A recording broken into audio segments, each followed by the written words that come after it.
نحمدہ ونصلی ونسلم علی سیدنا و مولانا محمد نبی الامین المکین الکریم الرؤوف الرحیم اما بعد فاعوذ باللہ من الشیطان الرجیم بسم اللہ الرحمن الرحیم قال اللہ تبارک و تعالی فی القرآن المجید وَقَضَىٰ رَبُّكَ أَلَّا تَعْبُدُوا إِلَّا إِيَّاهُ وَبِالْوَالِدَيْنِ إِحْسَانًا صدق اللہ مولانا العظیم ان اللہ وملائکتہ یصلون علی النبی یا ایہا الذین آمنوا صلوا علیہ وسلموا تسلیما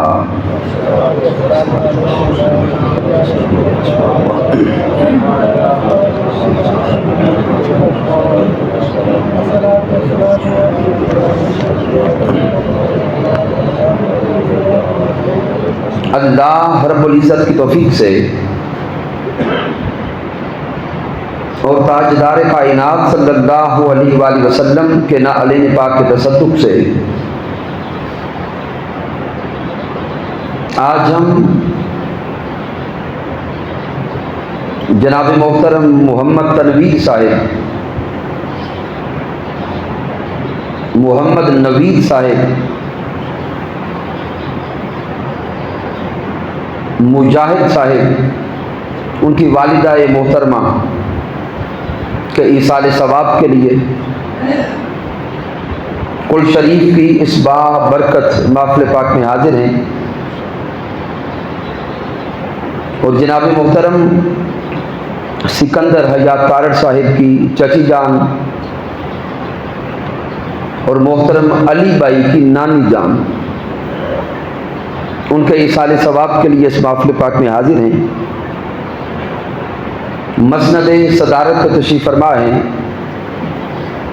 آل نبی اولاد علی صاحبزادہ والا شان جناب محترم قبلہ پیر سید نعیم الحسن شاہ صاحب بخاری دور و نزدیک سے تشریف لائے ہوئے جمیع مہمانان گرامی قدر دعا کرتے ہیں کہ رب کائنات اس محفل پاک کے تصدق سے اس نیک ماں کو جنت میں اعلیٰ مقام عطا فرمائے۔ سامعین محترم، جو موضوع میرے ذمہ لگایا گیا انتہائی اہمیت کا حامل ہے۔ اس بزم کے لیے جس موضوع کا انتخاب کیا ہے وہ ہے ماں تجھے سلام۔ سامعین محترم، آئیے ہم سب اپنی اپنی ماؤں کی محبت کو اپنے تصور میں لائیں اور غور کریں گے تو یہ نقطہ سمجھ آئے گا کہ ماں اس دنیا میں اللہ کی رحمت کا رنگ ہے۔ اس کائنات ارضی میں کسی نے اگر اپنی آنکھوں سے اللہ کی رحمت کا نظارہ کرنا ہو تو اپنی ماں کو دیکھے، اور ماں وہ عظیم سایہ دار شجر ہے جو خود تو دھوپ سہتا ہے لیکن اپنی اولاد کو ہمیشہ سایہ دیتا ہے۔ پھر سامعین محترم، اگر لفظ ماں پہ غور کریں تو یہ لفظ صرف 3 حروف کا مجموعہ نہیں بلکہ یہ لفظ ماں احساسات کا مجموعہ ہے۔ غور کریں گے تو لفظ ماں کا پہلا حرف ہے میم. میم سے مراد محبت کا کمال ہے. دوسرا حرف ہے الف. الف سے مراد ایثار اور قربانی کا جذبہ ہے. تیسرا حرف ہے نون. نون سے مراد نہ ڈر ہونا ہے. جب یہ تین صفات جمع ہوتی ہیں تو ایک ماں کا وجود بنتا ہے. پہلا حرف میم. میم سے مراد محبت. اس کائنات عرضی میں اگر کوئی انسان دیکھنا چاہے کہ مجھ سے سب سے زیادہ محبت کون کرتا ہے، آج کا نوجوان محبت کا متلاشی ہے. ہم گلی گلی شہر شہر محبتیں تلاش کرتے ہیں، لیکن سامعین دنیا کے رشتہ دار ہوں، دوست اور یار ہوں، وہ جتنی بھی محبت کا اظہار کرتے رہیں ساری محبتیں نیچے رہ جاتی ہیں. ماں کی محبت پھر بھی اوپر نظر آئے گی. پھر ماں ہمیشہ اپنی اولاد کے لیے قربانی دینے کے لیے تیار رہتی ہے. ایثار کا جذبہ ہمیشہ ماں کے وجود میں ٹپکتا نظر آتا ہے. اولاد کی امید لگتی ہے تو ماں قربانیاں دینا شروع کرتی ہے. اولاد نصیب ہوتی ہے، ماں قربانیاں دے رہی ہوتی ہے. اولاد جوانی کی سیڑھی پہ قدم رکھتی ہے، ماں قربانیاں دے رہی ہوتی ہے. اولاد چاہے بڑھاپے کو پہنچ جائے، ماں اور باپ یہ وہ رشتے ہیں جو پھر بھی اولاد کے لیے قربانیاں دے رہے ہوتے ہیں. پھر وہ ماں اپنی اولاد کی خاطر نہ ڈر ہو جاتی ہے. سامعین تصور میں لائیں کہ وہ عورت ماں بننے سے پہلے ایک عورت ہے، ایک خاتون ہے جس کو صنف نازک کہا جاتا ہے. اور اس عورت کو، اس خاتون کو، اس بیٹی کو اپنی ذات کے لیے ڈر لگتا ہے. اگر ہم اپنے گھروں کے حالات کو ہی دیکھ لیں، سارا دن جس ویڑے میں خواتین چلتی ہیں پھرتی ہیں، رات کا اندھیرا چھاتا ہے، اگر ذاتی طور پہ انہیں پانی بھی چاہیے ہو اپنے لیے اٹھ کے باہر نہیں جائیں گی. لیکن اگر اولاد بیمار ہو گئی، اولاد کے لیے میڈیسن چاہیے، ہاسپٹل لے کے جانا ہے، گھر میں اگر دوسرا کوئی بھی نہ ہو تو وہ ایک عورت اپنی اس اولاد کی خاطر سارے خوف بھول جاتی ہے، سارے ڈر بھول جاتی ہے. گھر میں حویلی میں نکلنا تو کجا، اگر باہر نکل کر ہاسپٹل تک، ڈاکٹر تک بھی اکیلے لے جانا پڑ جائے تو وہ عورت نہ ڈر ہو کے باہر گھوم رہی ہے. تو سامعین محترم، لفظ ماں کے یہ تین حروف، پتہ چلا کہ یہ تین احساسات ہیں، ان احساسات کو جمع کرتے ہیں تو ایک ماں کا پیکر بنتا ہے. پھر سامعین محترم ذہن میں ایک سوال پیدا ہوتا ہے کہ اے رب کائنات، اس پوری کائنات کو خلق کرنے والا تو ہے، اس پوری کائنات کو وجود بخشنے والا تو ہے. اے مولا، تو نے ماں کے پیکر میں اتنی راحت اور اتنی محبت کہاں سے رکھی؟ ماں کے وجود میں یہ محبتیں کہاں سے آئیں؟ یہ راحتیں کہاں سے آئیں؟ سامعین غور کریں، سارے رشتہ دار ہمارے ہیں اور سب رشتوں کو رب کائنات نے خود بنایا، لیکن سارے رشتوں کی محبتیں نیچے ہیں، ماں کی محبت بولیں گے اوپر نظر آتی ہے. ذہن کہتا ہے مولا، تو نے ماں کو محبت کا جذبہ کہاں سے دیا؟ ماں کے وجود میں یہ پیار اور یہ ممتا کا جذبہ تو نے کہاں سے رکھا ہے؟ تو سامعین محترم، اس نقطہ پہ غور کرتے کرتے ایک راز سمجھ آیا کہ ماں کے لیے جتنی زبانوں میں بھی الفاظ ہوتے ہیں، ماں کو جب پکارا جاتا ہے، زبان کوئی بھی ہو، کثیر زبانوں میں آپ کو میم کی آواز آئے گی. مثلا ماں کو انگلش میں کیا کہتے ہیں؟ مدر، وہاں بھی میم کا ساؤنڈ ہے۔ پھر اسی طرح انگلش میں بچے اب مدر سے آگے ماما کی طرف جاتے ہیں، وہاں بھی میم کی آواز ہے۔ عربی میں ماں کو ام کہتے ہیں، وہاں بھی میم کی آواز ہے۔ پھر اسی طرح فارسی میں ماں کو ماتو کہتے ہیں، وہاں بھی میم کی آواز ہے۔ اردو میں لفظ ماں بولا جاتا ہے، یہاں بھی میم کی آواز ہے۔ ہم پنجابی لوگ ہیں، پنجابی میں کیا کہتے ہیں؟ اماں جی، امی جی، تو یہاں پر بھی میم کی آواز ہے۔ یہ جو کثیر زبانوں میں میم کی آواز بار بار آ رہی ہے، اس میم کے ساؤنڈ نے ایک میسج دیا کہ ارے اس کائنات میں ماں کے وجود میں رحمت کو سمجھنے والوں، ماں کے وجود میں اس کی محبت و شفقت کو سمجھنے والوں، غور کرو، مالک کائنات نے یہ پوری کائنات بنائی سوہنے محمد مصطفیٰ کے لیے ہے۔ پھر رب کائنات نے سوہنے محبوب کو اس میں مبارک محمد عطا کیا۔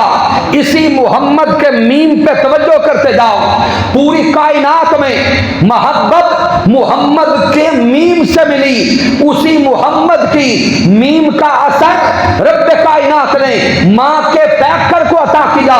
لفظ ماں بول بول کے بتاتا ہے کہ اگر شفقت کا مرکز دیکھنا چاہتے ہو، ممتا کا مرکز دیکھنا چاہتے ہو، اور ان چاہتوں کا مرکز دیکھنا چاہتے ہو، تو توجہ کرو ذات محمد مصطفیٰ کی طرف۔ رحمت مصطفیٰ کا رنگ تمہیں اس کائنات میں اپنی ماں کے وجود میں نظر آتا دکھائی دے گا۔ نعرے تکبیر، نعرے رسالت، نعرے تحقیق، نعرے حیدری، علماء اہل سنت۔ تو سامعین محترم، آئیے اب قرآن مجید فرقان حمید کی طرف متوجہ ہوں۔ قرآن مجید فرقان حمید میں کم و بیش 15 مقامات پر اللہ رب العزت نے والدین کے ساتھ اس نے سلوک کا ذکر کیا ہے۔ ان میں چند آیات بینات بس آپ کے سامنے رکھنی ہے۔ سب سے پہلے سامعین محترم، معروف آیہ کریمہ، یہ 15واں پارہ ہے سورہ بنی اسرائیل۔ آیہ کریمہ کا مطالعہ کریں تو رب کائنات فرماتا ہے وَقَضَىٰ رَبُّكَ أَلَّا تَعْبُدُوا إِلَّا إِيَّاهُ وَبِالْوَالِدَيْنِ إِحْسَانًا۔ رب کائنات فرماتا ہے کہ اے انسانوں، اور تمہارے رب کا فیصلہ ہے، تمہارے رب نے فیصلہ اناؤنس کر دیا وَقَضَىٰ رَبُّكَ أَلَّا تَعْبُدُوا، کہ ہمیشہ عبادت اللہ کی کرو، ہمیشہ عبادت اللہ کی کرو، رب کی بارگاہ میں سر مسجود ہوتے رہو۔ جب رب کائنات کا حق بندگی ادا کر چکو تو آگے رب کائنات جوڑ کے ارشاد فرماتا ہے اِلَّا إِيَّاهُ وَبِالْوَالِدَيْنِ إِحْسَانًا۔ اے انسانوں، جب اللہ کا حق ادا کر چکو تو اب اس سے آگے تم پہ حق تمہارے والدین کا ہے کہ والدین کے ساتھ ہمیشہ احسان کرتے رہو، اس نے سلوک کرو۔ اب سامعین محترم، والدین کے لیے مالک کائنات نے جہاں جہاں پر بھی ذکر کیا ہے لفظ احسان آیا ہے کہ والدین کے ساتھ احسان کرو۔ یہ احسان کس شے کو کہتے ہیں؟ سامعین محترم، ایک ہے عدل، اس سے آگے ہے فضل، پھر فضل کا کمال احسان بنتا ہے۔ عدل کیا ہے کہ اگر کوئی تمہارے ساتھ بھلا کرے تو اگر کوئی آپ کے ساتھ بھلا کرے، جتنا کوئی آپ کے ساتھ بھلا کرے اتنا ہی بھلا کرو، یہ عدل ہوگا۔ یعنی اگر آپ کو کوئی 100 روپے دیتا ہے، آپ بدلے میں 100 روپے ہی دو گے تو یہ کیا ہے؟ عدل ہے، یہ برابری ہے۔ لیکن اگر کوئی آپ کو 100 دیتا ہے اور آپ اس کو بدلے میں 1000 دیتے ہیں تو یہ فضل ہے، آپ نے فضل کا کام کیا۔ لیکن اگر کسی نے آپ کو 10 روپے دیے اور آپ اس کا بدلہ دیکھتے ہوئے گنتی کو بھول گئے، بدلہ دیکھتے ہوئے کاؤنٹنگ کو بھول گئے، اس کو احسان کہتے۔ رب کائنات نے جب والدین کے ادب کی بات کی، احترام کی بات کی، ان کو عزت دینے کی بات کی، تو مالک کائنات نے عدل کا ذکر نہیں کیا، یہاں فضل کا ذکر نہیں کیا۔ وَبِالْوَالِدَيْنِ احسانا، رب فرماتا ہے ہمیشہ والدین کے ساتھ احسان کرو، اس نے سلوک کرو۔ جو ساری زندگی خدمت تمہارے والدین نے تمہاری کی ہے، جب تمہاری خدمت کی باری آئے تو سب کچھ بھول جاؤ۔ رب کائنات نے آگے اس کے مظاہر بھی بیان کر دیے۔ میرا اللہ اسی مقام پر ارشاد فرماتا ہے اما یبلغن عندک الکبر، اگر تمہارے والدین بڑھاپے کو چلے جائیں، احدہما او کلاہما، تمہارے والدین اگر بڑھاپے کو چلے جائیں، ان دونوں میں سے کوئی ایک یا دونوں، اگر والدین بڑھاپے کو چلے جائیں، اگر رب کائنات کیا فرماتا ہے فلا تقل لہما اف ولا تنہر، تو والدین کے سامنے اف بھی نہ کہنا۔ تھوڑا آگے تشریف لیں، یہ جگہ فل ہو جائے، پیچھے جگہ کم ہے۔ تو سامعین محترم، قرآن مجید کا یہ جو لفظ ہے فلا تقل لہما اف ولا تنہر، یہ جو لفظ ہے نا اف ولا تنہر، یہ بڑے توجہ طلب ہے۔ اللہ فرماتا ہے کہ والدین کے سامنے اف بھی نہ کرنا اور نہ ہی کبھی ان کو جھڑکنا۔ اور سامعین آپ بڑے سمجھدار لوگ بیٹھے غور کریں کہ انسان کی زبان سے اف کب نکلتا ہے۔ اف، یہ جو لفظ اف ہے اگر تفاسیر کا مطالعہ کریں تو آئمہ لکھتے ہیں یہ اف جو ہوتا ہے یہ سب سے نچلے درجے کا تنگی کا اظہار ہوتا ہے، یعنی انسان زبان سے اور کچھ نہیں کہتا، صرف اتنا کہتا ہے اف، اب میں کیا کروں، یعنی زبان سے جھڑکا بھی نہیں، منع بھی نہیں کیا، روکا بھی نہیں، صرف اتنا زبان سے نکل گیا، کیا نکلا؟ اف۔ اللہ فرماتا ہے والدین کے سامنے یہ اف بھی نہیں کرنا، اور ساتھ رب کائنات نے اس اف کو جوڑا ہے بڑھاپے کے ساتھ۔ اس مولا کے انداز کلام پہ غور کریں، بڑھاپے کی عمر کے ساتھ اس اف کو کیوں جوڑا؟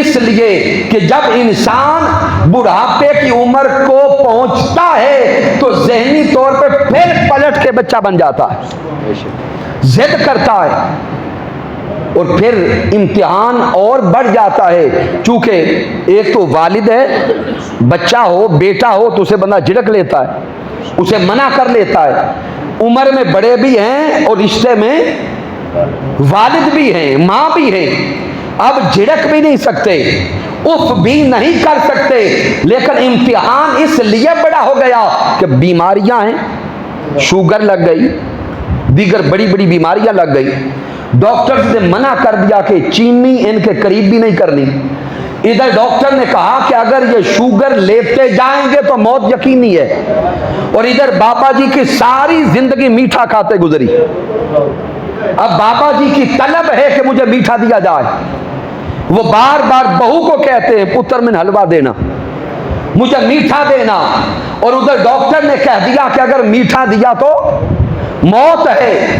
اب یہ مقام اولاد کے لیے امتحان کا مقام ہے کہ ایک تو ماں باپ کے سامنے اف بھی نہیں کرنا، اور دوسرا انہیں بیماری اور موت سے بچانا بھی ہے۔ رب کائنات نے اسی مقام کو حکمت سے جوڑا کہ اگر ایسا لمحہ آ جائے والدین کو جھڑکو نہیں، اف نہ کرو، انہیں باتیں نہ سناؤ، بلکہ اس انداز سے پیش آؤ کہ ان کی عزت بھی قائم رہے، ان کی صحت بھی قائم رہے۔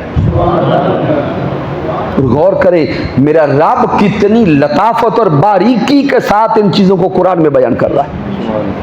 پھر آگے مالک کائنات نے انتہا کر دی ہے، رب کائنات آگے فرماتا ہے وَخْفِضْ لَهُمَا جَنَاحَ الذُّلِّ، میں وقت بچانے کے لیے آگے جا رہا ہوں۔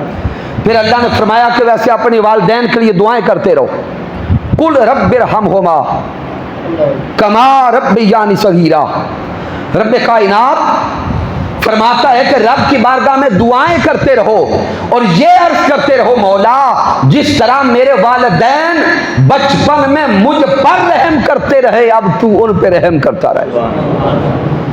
اور جو خاص کلمہ دے رہا ہوں وَخْفِضْ لَهُمَا جَنَاحَ الذُّلِّ، اللہ فرماتا ہے کہ اپنے والدین کے لیے ہمیشہ اپنے محبت کے پر پھیلائے رکھو. اپنے والدین کے لیے اپنے بازوؤں کو ہمیشہ محبت کے پر بنا کے رکھو. والدین سامنے آئیں تو یوں دونوں بازو پھیلا کے ان کا استقبال کرو، پیار کے ساتھ پیش آؤ، عاجزی کے ساتھ پیش آؤ، رحمت کے ساتھ پیش آؤ. پھر رب کائنات بار بار فرماتا ہے کہ اے لوگو اپنے والدین کا ادب اور احترام کرتے رہو، رب تم سے راضی ہوتا رہے گا. پھر سامعین محترم مالک کائنات سورۃ النساء میں یہی حکم دیتا ہے. پھر اللہ رب العزت سورۃ البقرہ میں یہی حکم دیتا ہے. پھر سورۃ الانعام کو پڑھیں، پھر سورہ لقمان کو پڑھیں. گویا کم و بیش 15 مقامات پہ مالک کائنات والدین کے ساتھ اس نے سلوک کو بیان کرتا. اس سے آگے غور کریں تو صحابہ بیان کرتے کہ ایک صحابی حضور تاجدار کائنات کی بارگاہ اقدس میں حاضر ہوئے. اس حدیث مبارکہ کو امام بخاری صحیح بخاری میں لائے، امام مسلم صحیح مسلم میں لائے. راوی حضرت ابو ہریرہ رضی اللہ تعالی عنہ ہے. حضور کی بارگاہ میں صحابی سوال کرتے ہیں من احق بحسن صحابتی، من احق بحسن صحابتی. عرض کرتے سونے آقا میرے قریبیوں میں سب سے پہلے مجھ پہ حق کس کا ہے؟ میری ذات پہ سب سے پہلا حق کس کا ہے؟ میرے آقا جواب دیتے ہیں امک، تجھ پہ سب سے پہلا حق تیری ماں کا ہے. وہ صحابی پھر سوال کرتے ہیں ثم من، میرے آقا مجھ پہ دوسرا حق کس کا ہے؟ میرے آقا پھر جواب دیتے ہیں امک، دوسرا حق بھی تجھ پہ تیری ماں کا ہے. صحابی پھر سوال کرتا ہے ثم من، سونے آقا مجھ پہ تیسرا حق کس کا ہے؟ میرے آقا نے تیسری بار پھر فرمایا امک، تیسرا حق بھی تجھ پر تیری ماں کا ہے. صحابی نے چوتھی بار پھر سوال کیا ثم من، حضور چوتھے مقام پہ فرماتے ہیں ابوک، اب چوتھے درجے پہ تجھ پہ حق تیرے باپ کا ہے. انسانی ذہن سوال کرتا ہے میرے آقا 3 بار آپ نے ماں کے حق کو کیوں بیان کیا؟ تو سامعین صدقے جائیں ذات مصطفیٰ پر، پیارے آقا تاجدار کائنات صلی اللہ علیہ وسلم نے جو 3 بار مسلسل ماں کے حق کو بیان کیا ہے، میرے پیارے محبوب نے ماں کے وہ 3 دور سامنے رکھے جو اولاد کے لیے ماں نے بڑے کٹن گزارے. جب صحابی نے سوال کیا کہ مجھ پہ سب سے پہلا حق کس کا ہے، میرے حضور تاجدار کائنات کی نگاہ میں ماں کے وہ 9 مہینے تھے جن 9 مہینوں میں ماں اپنی اولاد کو بطن میں سنبھال کے رکھتی ہے. جب امید ہوتی ہے تو مائیں اپنا کھانا بھول جاتی ہیں، اپنا پینا بھول جاتی ہیں، سونا جاگنا بھول جاتی ہیں. صبح و شام ایک ہی فکر ہے مولا میری اولاد کو سلامت رکھنا. صحابی نے دوسرا سوال کیا ثم من، حضور دوسرا حق کس کا ہے؟ تو تاجدار کائنات کی نگاہ کے سامنے وہ وقت ولادت تھا جس لمحے اس ماں نے اپنی زندگی کو موت کے منہ میں دے کے اولاد کو جنم دیا. کتنی مائیں اولاد کو جنم دیتے خود دنیا سے گزر جاتی ہے. تاجدار کائنات نے دوسرا حق اس لمحے کا رکھا. صحابی نے پھر سوال کیا ثم من، حضور تیسرا حق کس کا ہے؟ تو اب تاجدار کائنات کی نگاہ میں وہ کم و بیش 2 سال کا زمانہ تھا جب ماں اپنی ہڈیاں گول گول کے اولاد کو دودھ پلاتی رہی، خود کمزور ہوتی گئی، اولاد کو طاقتور کرتی گئی. میرے آقا علیہ الصلوۃ والسلام نے اس دور کا حق سامنے رکھا کہ تیسرا حق بھی تجھ پہ تیری ماں کا ہے. چوتھی بار میرے حضور نے فرمایا ابوک، اب تجھ پہ حق تیرے باپ کا ہے. سامعین محترم ہمیں غور کرنا چاہیے کہ مالک کائنات ہمیں کس انتہا درجہ کے والدین کے ادب اور احترام کی بات سمجھاتا ہے، اور آج کے دور میں والدین معاشرے میں روتے ہوئے دکھائی دیتے ہیں۔ پھر سامعین محترم اس سے آگے اگر غور کریں، آقا علیہ الصلوۃ والسلام نے ارشاد فرمایا کہ اگر کوئی شخص والدین کا ادب اور احترام کرتا ہے اس کا اجر کیا ملتا ہے؟ پیارے محبوب علیہ الصلوۃ والسلام نے یہ راز سمجھا دیا کہ جو والدین کے ساتھ احسان کرتا ہے رب کائنات اس اولاد کی عمر میں اضافہ کر دیتا ہے، اولاد کی صحت میں اضافہ کر دیتا ہے، اور پھر والدین اپنی اولاد کے لیے جو دعائیں کرتے ہیں رب کائنات وہ دعائیں قبول فرماتا ہے۔ سامعین محترم غور کریں، ہر انسان کامیاب ہونا چاہتا ہے۔ ادھر پیپرز قریب آتے ہیں میٹرک کیفے کے، ہمارے بیٹے دعائیں کروانا شروع کرتے ہیں، کاروبار شروع کیا تو دعائیں کرواتے ہیں، تعویذ لیتے ہیں۔ یہ دعا کروانا، تعویذ لینا، یہ سب کچھ جائز ہے۔ علماء کے پاس بیٹھنا، مشائخ کے پاس بیٹھنا، یہ سب کچھ جائز ہے۔ لیکن سامعین محترم یاد رکھ لیں، اس دنیا میں ایک انسان کے سب سے بڑے پیر اس کے ماں اور باپ ہیں۔ مشائخ کے پاس بیٹھے، علماء کے پاس بیٹھے جائز امر ہے، لیکن یہ نقطہ یاد رکھ لیں، جس کے گھر کے پیر ماں اور باپ اس سے ناراض ہیں، اولاد باہر وقت کے مجدد کی صحبت میں بیٹھتی رہے، رب کائنات نہ اس صحبت میں بیٹھنا قبول کرتا ہے نہ دعائیں قبول کرتا ہے۔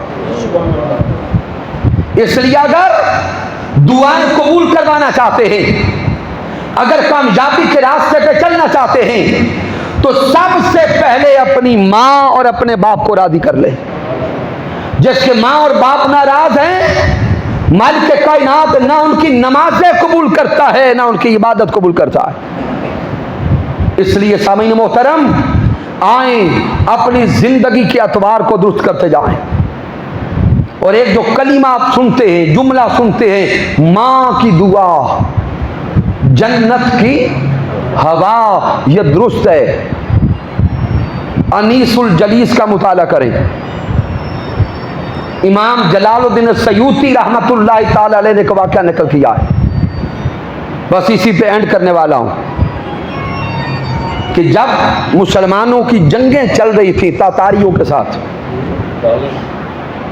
اس وقت حضرت جنید بغدادی رحمت اللہ تعالی علیہ، آپ کا ایک گھرانہ مرید تھا، اس گھرانے کا ایک جوان جہاد میں شریک ہوا، جنگ پہ گیا، وہاں پہ قیدی ہو گیا۔ جب قید میں ہے، اس بیٹے کی ماں ہر روز حضرت جنید بغدادی رحمت اللہ تعالی علیہ کی بارگاہ میں جاتی ہے اور جا کے عرض کرتی ہے کہ قبلہ پیر صاحب دعا کریں میرا بیٹا آزاد ہو جائے۔ پیر صاحب حوصلہ دیتے، دلاسا دیتے، ماں اٹھ کے چلی جاتی۔ جب بیٹے کو قید میں کچھ مہینے گزر گئے، بیٹا آزاد نہیں ہوا، ایک دن ماں اس بیٹے کے ہجر میں تڑپی، برداشت نہ کر سکی، روتی رہی، روتی روتی اٹھی اور حضرت جنید بغدادی رحمت اللہ تعالی علیہ کی بارگاہ میں آئی، آ کے عرض کرتی ہے قبلہ پیر صاحب آج 2 دعائیں لائی ہوں، جو دل کرتا ہے کر دیں۔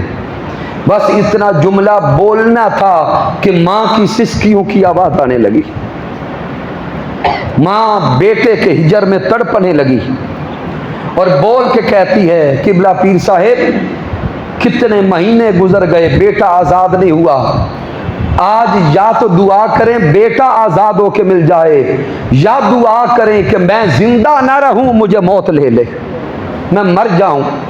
اب بیٹے کے بغیر جینا مشکل ہو گیا۔ حضرت جنید بغدادی رحمت اللہ تعالی علیہ صاحب کشف تھے، گردن جھکائی ماں کو کہا ارے نیک ماں اٹھ کے گھر چلی جا، 2 دن بعد تیرا بیٹا تیرے گھر آ جائے گا۔ اسی طرح ہوا، 2 دن گزرے، وہ بیٹا گھر پہنچ گیا۔ ماں نے سینے سے لگایا، بیٹے کو پیار کیا، شفقت دی۔ جب ماں اپنے بیٹے کو پیار دے چکی تو کچھ تحفے تحائف اٹھائے، بیٹے کا ہاتھ پکڑا اور کہا بیٹے اٹھ پیر صاحب کے پاس چلے۔ پیر صاحب نے کہا تھا کہ 2 دنوں بعد بیٹا آزاد ہو جائے گا۔ اب ماں وہ تحفے لے کر اور بیٹا ساتھ لے کر حضرت جنید بغدادی کی بارگاہ میں پہنچی اور آ کے کہتی ہے قبلہ پیر صاحب آپ کا بھلا ہو، آپ کی دعا قبول ہو گئی۔ حضرت جنید بغدادی کی آنکھوں میں بھی آنسو چھلکے اور کہتے ہیں نیک ماں میں تو دعا روز کرتا تھا، اس مولا کی مرضی وہ کب قبول کرتا ہے، لیکن جب تو میرے سامنے بیٹھ کر اپنے بیٹے کے فراق میں تڑپ رہی تھی تو ایسا تڑپی، تیرے اس رونے نے رب کائنات کے عرش کو ایسا ہلا دیا کہ رب کائنات تیرا ہجر دیکھ نہ سکا، بیٹے کو آزاد کر دیا۔ تو سامعین محترم، مائیں اور باپ جب اپنی اولاد کے لیے دعا کرتے ہیں رب کائنات قبول کرتا ہے۔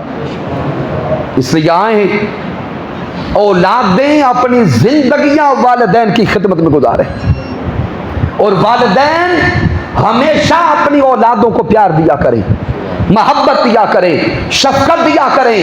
اگر ماں اور باپ یا دونوں مل کر اولاد کو گھر میں شفقت اور پیار دیتے ہیں اور اولادیں اپنے والدین کے حقوق ادا کرتی ہیں، ایسا گھر اس دنیا میں جنت کا ماحول دکھاتا ہے۔ اور جس گھر میں والدین اور اولاد کے درمیان گیپ آ جائے، دوریاں پیدا ہو جائیں، ناراضگیاں پیدا ہو جائیں، اس گھر کے رہنے والے اسی دنیا میں رہتے ہوئے جہنم کے ماحول میں ہوتے ہیں۔ اس لیے آئیے اپنی زندگیوں کو بدلنے کی کوشش کریں۔ جن کے والدین زندہ ہیں وہ اپنے والدین کا ادب اور احترام کریں، اور جن کے والدین گزر گئے وہ ہمیشہ اپنے والدین کے لیے ایصال ثواب کی دعا کیا کریں۔ کی محمد سے وفا تو نے تو ہم تیرے ہیں، یہ جہاں چیز ہے کیا، لوح و قلم تیرے ہیں، وما علینا الا البلاغ المبین۔